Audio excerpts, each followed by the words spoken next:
国际上要紧来关心，自从2022年俄乌开战了后，附近的瑞典甲芬兰为着要防范罗西亚入侵，所以就改变无被革命的立场，申请要加入北约组织。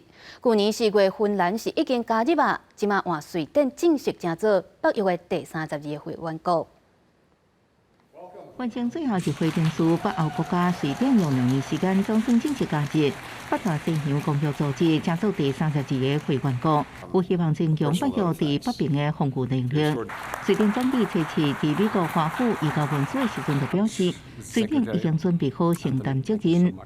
Unity and solidarity will be Sweden's guiding light as a NATO member. We will share burdens, responsibilities, and risks with other allies.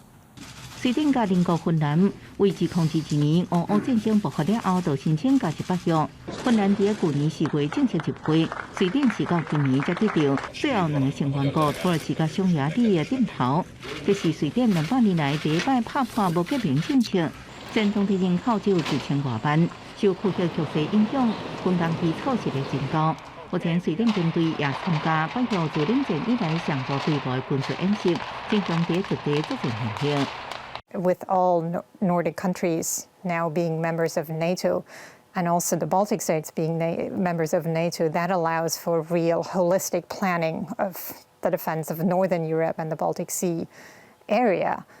即马北约盟国设伫波罗的海会对俄罗斯海军造成压迫，盟国也佫较有能力监控这区域的海底电缆，防止受到俄国破坏。